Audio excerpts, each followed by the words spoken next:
जय हिंद मित्रांनो, good morning. मी विजय कदम आपल्या सर्वांचं एज्युकेट टू इंडिया ग्रुपमध्ये स्वागत करतोय.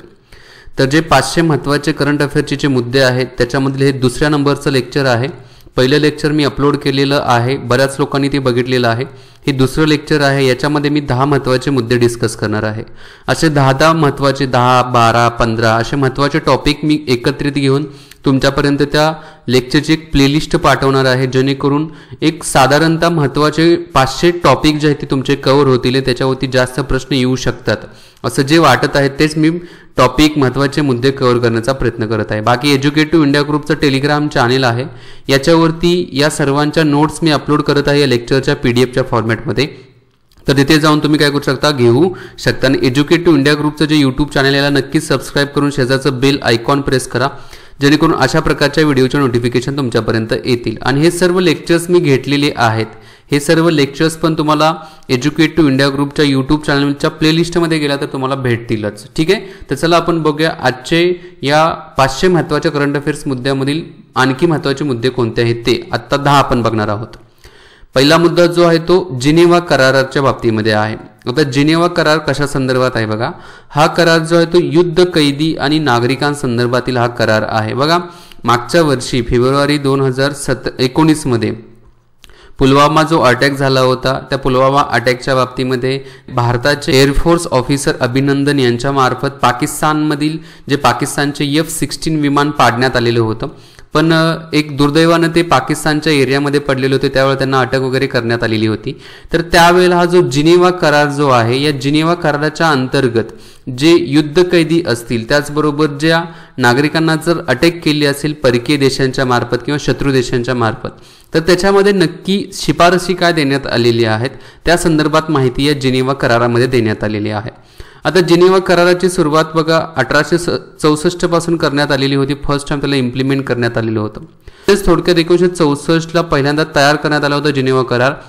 1909 मध्ये त्याच्यामध्ये सुधारणा करून वापरण्यात आलेला होता. 1929 मध्ये आणखी सुधारणा केली होती. 1949 नंतर त्याला व्यवस्थित इम्प्लिमेंट करायला सुरुवात केलेली होती. आता हा 4थ्या प्रकारचा जो रिफॉर्म झालेला होता वापरण्यात आल्यानंतर, आता या रिफॉर्मला मान्यता जी होती ती 194 देशांनी काय केलेली तर मान्यता दिली. थोडक्यात युनायटेड नेशनमध्ये जे देश आहेत या देशांनी मान्यता दिलेली आहे. याच्यामध्ये भारतानं पण मान्यता दिलेली आहे, इंडियानं पण दिलेली आहे आणि पाकिस्ताननं पण या जिनेव्हा कराराला मान्यता दिलेली आहे. आता या जिनेव्हा कराराच्या अंतर्गत एक्झॅक्टली काय सांगण्यात आलेलं आहे बघा.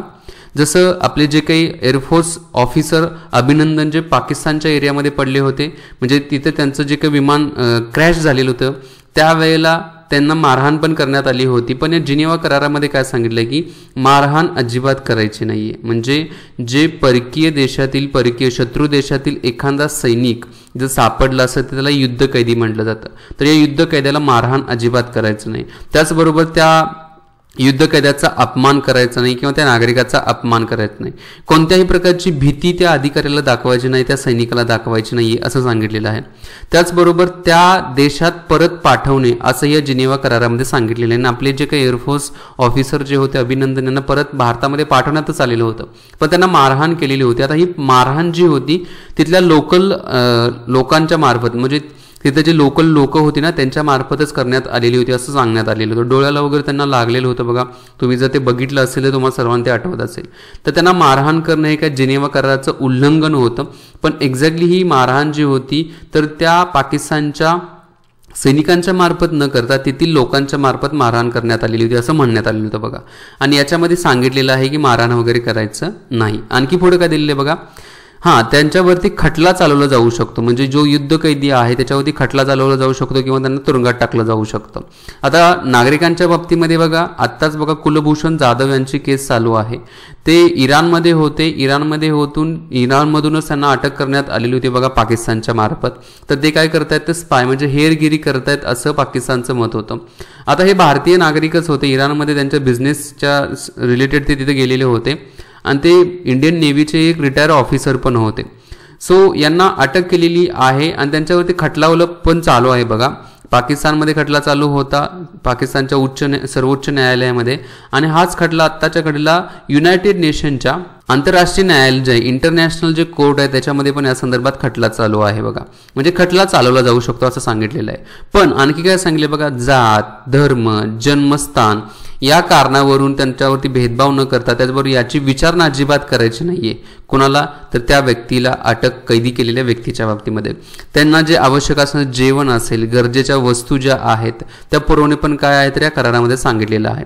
आणि फक्त जो युद्ध कैदी आहे त्या युद्ध कैद्याला काय विचारलं जाणार? तुमचं नाव काय आहे, तुमचं पद काय आहे, त्याचबरोबर तुमच्या जे काही नंबर असतो बघा, पदाचा एक नंबर असतो, तो नंबर काय, तुमचं युनिट काय आहे, एवढंच विचारायचं आहे. याच्यावरती अजिबात कुठलाही प्रश्न विचारायचा नाही असं सांगितलेलं आहे बघा. म्हणजे एवढे मुद्दे हे जिनेवा करारामध्ये सांगण्यात आलेले आहेत. परीक्षेला प्रश्न कसा विचारला जाऊ शकतो बघा, जिनेवा करार कशा संदर्भात आहे? तर आपल्याला माहिती आहे की जिनेवा करार हा युद्ध कैदी आणि नागरिकांसंदर्भात देण्यात आलेला आहे. याच्यामध्ये एकूण 4 वेळा काय करण्यात आलेली तर सुधारणा करण्यात आलेली आहेत. 194 देशांनी या जिनेवा कराराला मान्यता दिलेली आहे आणि या त्याच्यामध्ये काय तर शिफारशी आहे. ठीक आहे, थोडा माहिती असून दे. नेक्स्ट मुद्दा जो आहे तो बेरोजगारीच्या बाबतीमध्ये देण्यात आलेला आहे बघा. बेरोजगारीचं प्रमाण खूप मोठ्या प्रमाणामध्ये वाढलेलं आहे. सो एक अर्थशास्त्राचा भाग म्हणून इकॉनॉमिक्सचा जो भाग आहे, या इकॉनॉमिक्सच्या भागाच्या अंतर्गत आपण थोडे बेरोजगारीचे प्रकार बघू. बघा, बेरोजगारीचे ढोबळमाने 2 प्रकार पाडू शकतो आपण. एक म्हणजे शहरामधील बेरोजगारी आहे आणि दुसरी ग्रामीण भागातील बेरोजगारी आहे. मी इकॉनॉमिक्सच्या लेक्चर्समध्ये हे कंप्लीट केलेलं आहे, तरी पण ही एक प्रकारची रिव्हिजन आहे बघा मित्रांनो. आता शहरी भागातील बेरोजगारी कशाला म्हटलं जातं? याच्यामध्ये संरचनात्मक बेरोजगारी म्हणजे काय तर बघा, कामगारांची मागणी खूप कमी असणे आणि कामगारांचा पुरवठा खूप जास्त असणे, त्याला संरचनात्मक बेरोजगारी असं म्हटलं जातं.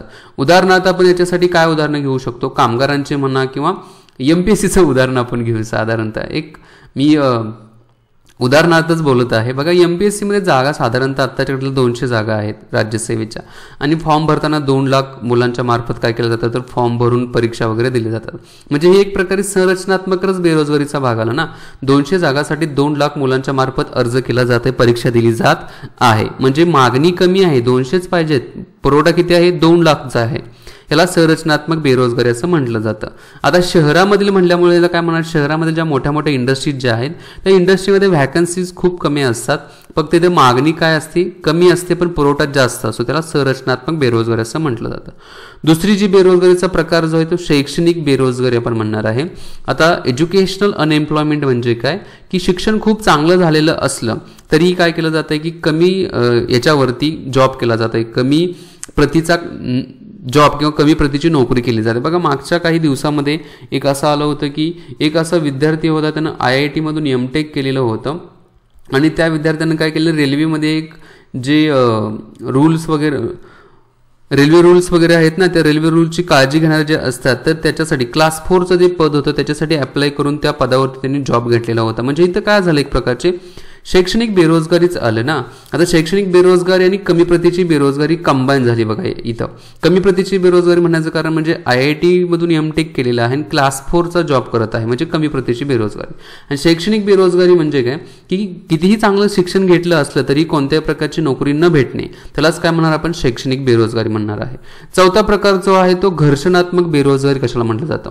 आता घर्षणात्मक बेरोजगारी म्हणजे काय, आता आपल्याला जे शिकवलं जातं एज्युकेशनमध्ये म्हणजे इंजिनिअरिंगमध्ये किंवा जे मेडिकलमध्ये जे शिकवलं जात आहे ते आणि ॲक्च्युली प्रॅक्टिकलमध्ये जे त्याचा वापर केला जात आहे तो खूप डिफरन्स आहे.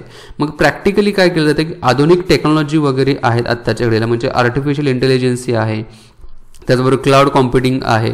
तर या आधुनिक टेक्नॉलॉजीच्या संदर्भात एवढं शिक्षण आत्ताच्या घडीला भारतामध्ये नाही आहे. त्यामुळे काय होतं आहे की या टेक्नॉलॉजीला आवश्यक असणाऱ्या नोकऱ्या ज्या आहेत त्या नोकऱ्या इतर शिकणाऱ्याच व्यक्तीला, असं काहीतरी शिक्षण घेणाऱ्यालाच भेटत आहे. थोडक्यात ही घर्षणात्मक बेरोजगारी झाली. म्हणजे आधुनिक टेक्नॉलॉजी आल्यामुळे पारंपरिक पद्धतीच्या शिक्षणाच्या आधारावरती ज्या नोकऱ्या भेटत होत्या त्या नोकऱ्या भेटत नाही आणि हा एक घर्षणात्मक बेरोजगारीचा प्रकार झाला. नेक्स्ट 5वा जो आहे तो चक्रीय बेरोजगारी म्हणजे काय. चक्रीय बेरोजगारीचं उदाहरण आपण म्हणू एक कारखाना म्हणू शकतो किंवा एखादी फॅक्टरी म्हणू शकतो की ठराविक कार्यकाळामध्ये, म्हणजे आईस फॅक्टरीचं जर उदाहरण घेतलं तर आईस्क्रीम वगैरे कधी लोक खातात तर उन्हाळ्याच्या कार्यकाळामध्ये खातात किंवा थोडं आधीमध्ये खाल्लं जातं. पण या आईस फॅक्टरीचं जे हिवाळ्यामध्ये वगैरे कोण खात नाहीये, त्यामुळे आईस फॅक्टरीमध्ये जे काम करणारे जे कर्मचारी असतील ते काही कार्यकाळ बेरोजगारच असणार ना, तर चक्रीय बेरोजगारी असं म्हटलं जातं. एक उदाहरण दिलं. याच्यानंतर आणखी एक उदाहरण म्हणू शकतो, ज्या वेळेला मार्केटमध्ये खूप मागणी असते त्यावेळेला मोठ्या मोठ्या कंपन्यांचं प्रोडक्शन खूप जास्त असतं आणि प्रोडक्शन जास्त असल्यामुळे कामगारांची मागणी जास्त असते आणि कामगारांची मागणी जास्त असल्यामुळे नोकऱ्यांचं प्रमाण पण खूप जास्त असतं. पण ज्या वेळेला लोकांच्या मागण्या कमी होतात, कंपनीचं प्रोडक्शन कमी होतं त्यामुळे कामगारांच्या मागण्या पण कमी होतात, म्हणजे कामगारांची जी भरती होती ती कमी केली जाते. तर ही चक्रीय बेरोजगारीचा प्रकार आहे, म्हणजे ठराविक दिवस काम नंतर काम नाही, ठराविक दिवस काम नंतर काम नाही, याला चक्रीय बेरोजगारी आपण म्हणणार आहे. जसं काही बघा ITI होल्डर जे असतात बघा, ज्या मोठ्या मोठ्या कंपन्या ज्या आहेत टेल्कोज वगैरे असतात ना, तर या कंपन्यांच्या मध्ये 6 महिन्याचा त्यांचा पिरियड असतो आणि 6 महिने परत घरी बसायचं असतं. तर हा एक चक्रीय बेरोजगारीचा प्रकार आहे. हे जे आहेत 5 शहरी बेरोजगारीच्या अंतर्गत येतात. आता ग्रामीण बेरोजगारीमध्ये कोणते कोणते येतात? हंगामी बेरोजगारी. आता हंगामी बेरोजगारी म्हणजे ऊसतोड कामगारांच्या बाबतीमध्ये मी सांगेन की ऊसतोड कामगारांच्याकडे जास्तीत जास्त हार्डली 4 महिने त्यांच्याकडे काय असतात, जॉब असतात, म्हणजे त्या ऊस तोडीसाठी ते काय करत असतात, काम करत असतात. नंतर ऊसाची तोडणी वगैरे नसतेच, सो 4 महिने काम असेल आणि 8 महिने त्यांच्याकडे बेरोजगारी असते, त्यालाच हंगामी बेरोजगारी असं म्हटलं जातं. आणि अदृश्य बेरोजगारी म्हटलं जातं. कशाला म्हटलं जातं बघा, एक मी म्हणेल की 20 गुंठ एखादी शेती असेल आणि घरातील 4 लोक त्याच्यावरती काम करत आहे. आता एका व्यक्तीच्या मार्फत 20 गुंठ्याची जमीन कसली जाऊ शकते? मग वरचे जे 3 लोक आहेत ते काय तर अदृश्य बेरोजगारीच्या अंतर्गत येत आहे, दिसत नाहीये पण ते बेरोजगार आहेत असं म्हटलं जाऊ शकतं. ठीक आहे, तर ही 2 बेरोजगारीचा जो महत्वाचा मुद्दा होता, एक शहरी आणि ग्रामीण बेरोजगारी, आय थिंक मला वाटतं तुम्हाला व्यवस्थित समजले असेल. आता पुढे याच्यामध्ये काय दिलेलं आहे बघा, बेरोजगारीची जी आकडेवारी जी असते ती नॅशनल सॅम्पल सर्व्हे ऑर्गनायझेशनच्या मार्फत काढली जाते. ही आकडेवारी एकूण 4 प्रकारामध्ये आकडेवारी काढली जाते, प्रकाशित केली जाते. एक आहे ते सर्वसाधारण मुख्य स्थिती. आता सर्वसाधारण मुख्य स्थिती कशाला म्हटलं जातं? युज्युअल प्रिन्सिपल स्टेटस, म्हणजे ठराविक एक व्यक्ती आहे आणि एका पर्टिक्युलर स्थितीमध्ये त्या व्यक्तीला जर रोजगार भेटत नसेल तर त्याला काय म्हटलं जातं, तर या सर्वसाधारण मुख्य स्थितीमधील बेरोजगारीची परिस्थिती असं म्हटलं जातं आणि त्याला तो मोजलं जातं एनएसएसओच्या मार्फत. सर्वसाधारण स्थिती म्हणजे काय, तर मुख्य स्थिती प्लस इतर प्रकारचे एखादी बेरोजगारीचा प्रकार जो असेल तर त्याला पण मोजलं जातं, त्याला सर्वसाधारण स्थिती असं म्हटलं जातं. वर्तमान साप्ताहिक स्थिती म्हणजे काय, करंट वीकली स्टेटस म्हणजे काय, एका आठवड्यामध्ये 1 तासाचं पण काम न भेटलं, एखाद्या व्यक्तीला एका आठवड्यामध्ये 1 तास पण कुठलाही प्रकारचा रोजगार भेटला नसेल तर त्या व्यक्तींच्या बाबतीमध्ये माहिती वर्तमान साप्ताहिक स्थितीमध्ये दिली जाते. आणि वर्तमान दैनिक स्थिती जी आहे याच्यामध्ये त्या व्यक्तीचं जे काम आहे ते मोजलं जात नाही, तर त्या व्यक्तीचे जे मनुष्य दिन आहेत, मनुष्य दिन म्हणजे काय, तर समजा हे मनुष्य दिन याच्यामध्ये मोजले जातात. बघा MG मनरेगा जर माहिती असेल तर त्याच्यामध्ये म्हटलेलं आहे बघा, मागच्या मी काही करंटच्या लेक्चरमध्ये सांगितलं की 2.5 करोड दिवस जे आहेत लोकांना काय दिलेलं आहे, तर काम दिलेलं आहे. तर हे काय मोजले, तर 2.5 करोड दिवस मनुष्य दिन मोजण्यात आलेले आहेत. थोडक्यात त्या व्यक्तीचे कामं जे आहेत ते मोजली जातात. आता समजा एका दिवसाला जर 10 व्यक्तींना काम दिलं असेल तर किती मनुष्य दिन काम झालं, तर 10 मनुष्य दिन काम झालं असं मोजलं जातं. आणि भारतामध्ये या करंट डेली स्टेटसच्या अंतर्गत काय केलं जातं, तर जे रोजगारीत आहे त्या रोजगारीत संदर्भातली माहिती गोळा केली जाते. ठीक आहे, हे झालं बेरोजगारीच्या संदर्भातील महत्त्वाचे मुद्दे आहेत, व्यवस्थित माहिती असून दे. नेक्स्ट जो आहे मुद्दा जो ASATच्या बाबतीमध्ये आहे, अँटी सॅटेलाइट वेपनच्या बाबतीमध्ये आहे. आता हे अँटी सॅटेलाइट वेपन काय आहे बघा, समजा एखादा उपग्रह जो आहे, अवकाशामध्ये एखादा उपग्रह असेल आणि हा उपग्रह समजा पाडायचा असेल तर पाडण्यासाठी या अँटी सॅटेलाइट वेपनचा वापर केला जाणार आहे. आणि हे भारताने आता तयार केलेलं आहे बघा, अँटी सॅटेलाइट वेपन जे आहे ते कोणत्याही प्रकारचा उपग्रह असेल, तो उपग्रह पाडायचा असेल, मग तो भारताचा असेल किंवा परकीय देशाचा जरी असला तरी तो पाडण्यासाठी या अँटी सॅटेलाइट वेपनचा वापर केला जाणार. आणि भारत याच्यामध्ये 4था देश आहे बघा, फक्त 4च देशांनी अशा प्रकारचं वेपन जे आहे ते तयार केलेलं आहे. आता थोडी याच्याविषयी माहिती बघू. ASATच्या बाबतीमध्ये एक म्हणजे हे DRDOच्या मार्फत तयार करण्यात आलेलं आहे. हे उपग्रह नष्ट करण्याचे काय तर शस्त्र आहे असं म्हटलेलं आहे. आणि मिशन शक्ती खूप असा मोठा उपक्रम आहे बघा, मिशन शक्ती. तर मिशन शक्तीच्या अंतर्गत हे ASAT तयार करण्यात आलेलं आहे. भारत याच्यामध्ये 4थ्या नंबरचा देश म्हणलेला आहे, कारण 1958 मध्ये अमेरिकेच्या मार्फत हे ASAT वेपन तयार करण्यात आलेलं होतं. 2007 मध्ये चायनाच्या मार्फत अशा प्रकारचं वेपन तयार करण्यात आले, शस्त्र तयार करण्यात आले. 2015 मध्ये रशियाने केलेलं आहे आणि 2019 मध्ये म्हणजे मागच्या वर्षी भारताच्या मार्फत हे तयार करण्यात आलेलं आहे. आता भारताने जो अशा प्रकारचा जो सॅटेलाइट अँटी सॅटेलाइट जे तयार केलेला आहे, तर पृथ्वीच्या लो ऑर्बिटमध्ये म्हणजे पृथ्वीच्या लो ऑर्बिटमध्ये जे उपग्रह आहेत त्या उपग्रहांना नष्ट करण्यासाठी याचा वापर केला जाणार आहे.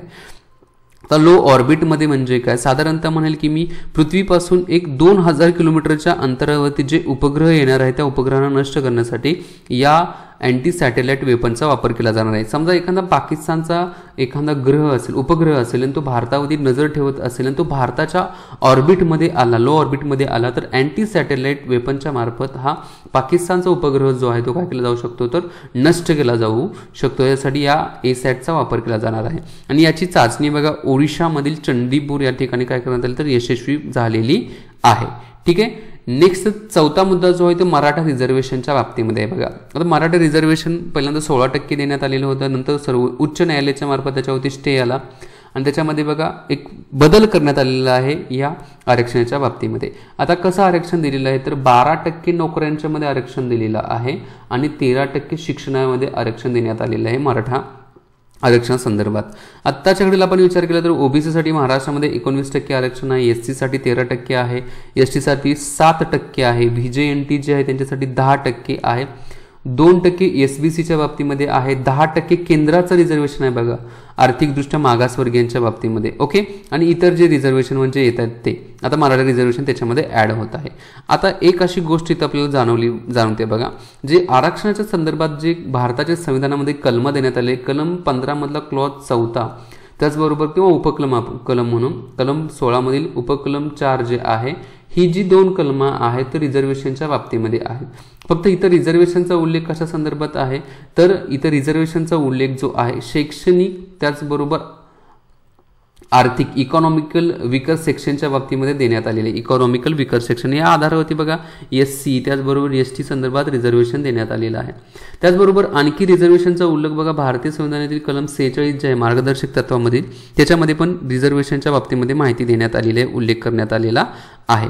आता इथं जे 50% रिझर्वेशन 50%च्या वरती रिझर्वेशन द्यायचं नाहीये असं सांगितलेलं आहे.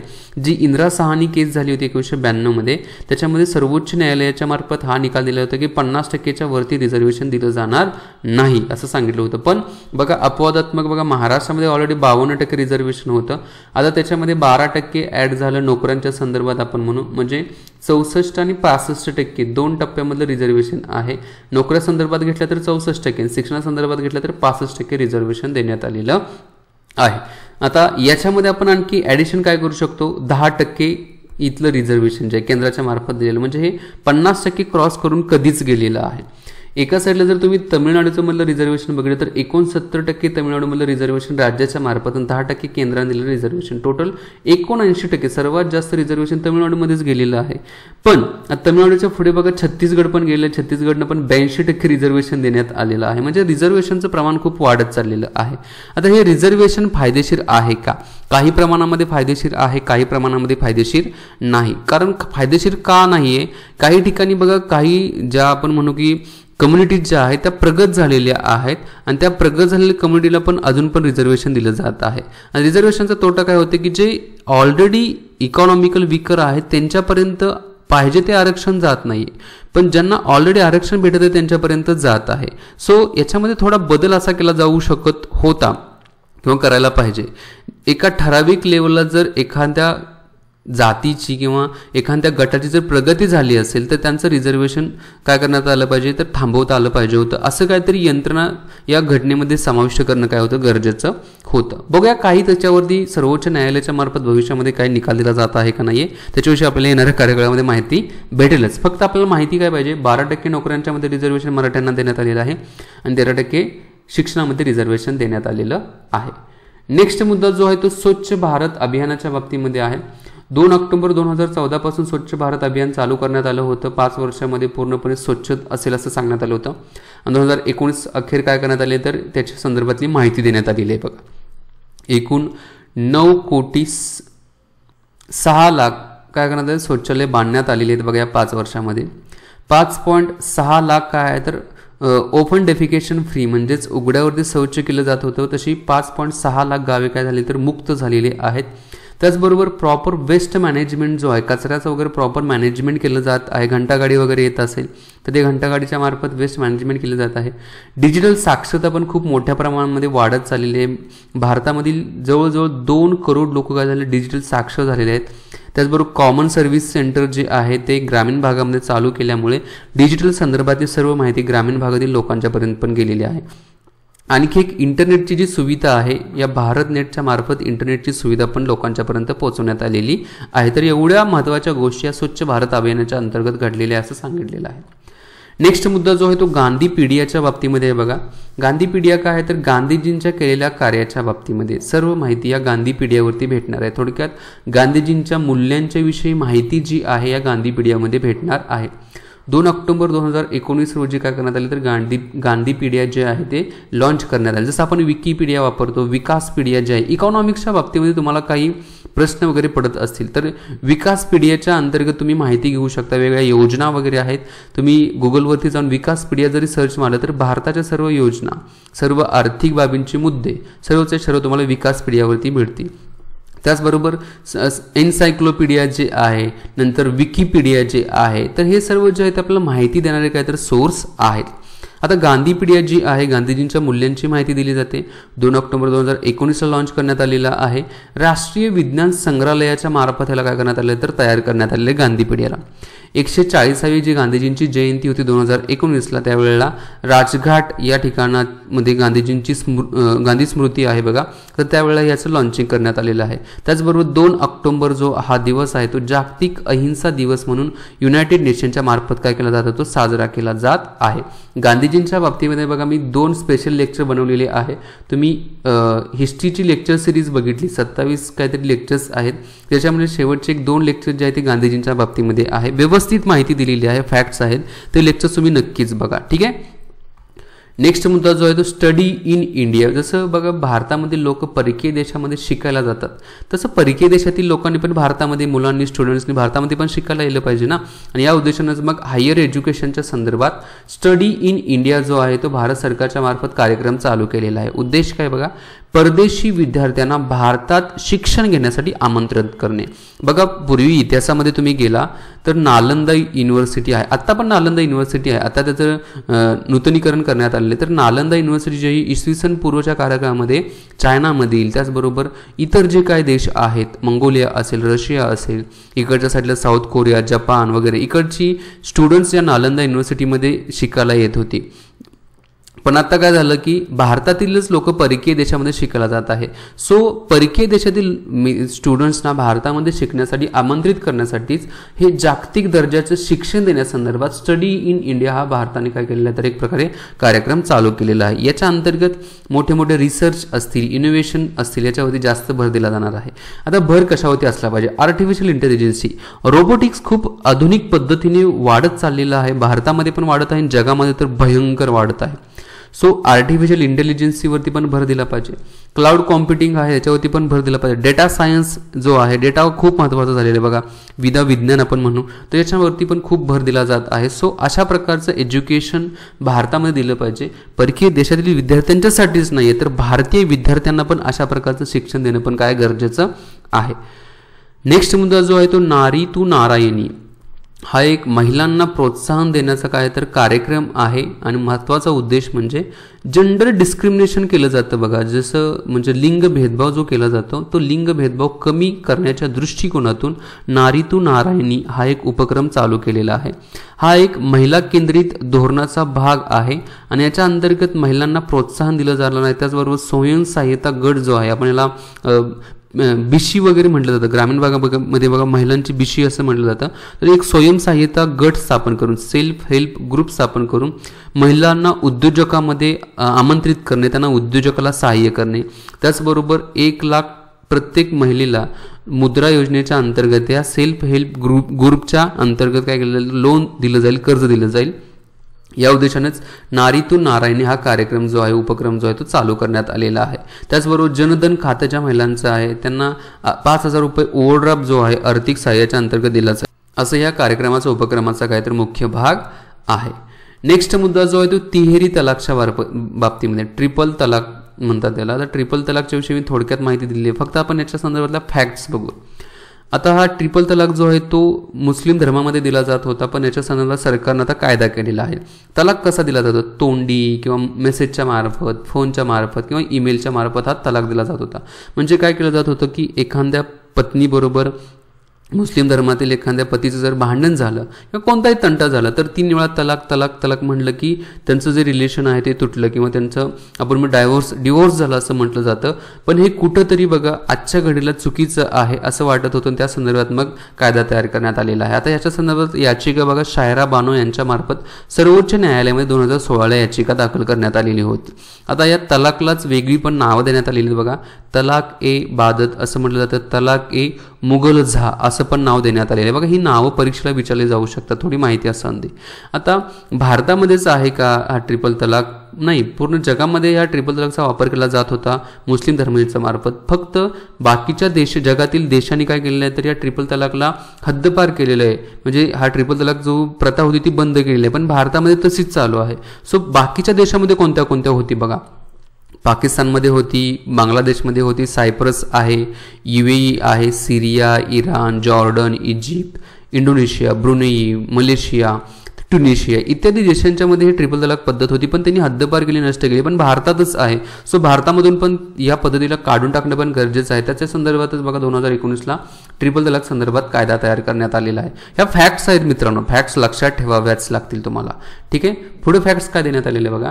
जसं ट्रिपल तलाक जो आहे तसं पत्नीला जर पतीकडून तलाक पाहिजे असेल, म्हणजे पत्नीला वाटलं की मला आता या पतीला सोडून द्यायचं आहे मुस्लिम धर्मामध्ये, तर त्याला काय नाव देण्यात आलं? खुल्ला असं म्हटलं जातं. त्याला काय म्हटलं जातं तर खुल्ला असं म्हटलं जातं. थोडक्यात पत्नीला तलाक हवा असल्यास त्याला खुल्लाच्या अंतर्गत अर्ज करता येतो. आणि पत्नीने तलाक घेतला की तो पत्नीने घेतलेला तलाक जो आहे, पत्नीने घेतलेल्या तलाकाला काय म्हटलं जातं तर फस्क ए निकाह असं म्हटलं जातं. बघा ही नावं लक्षात ठेवा, कारण याच्यावरती प्रश्न विचारला जाऊ शकतो.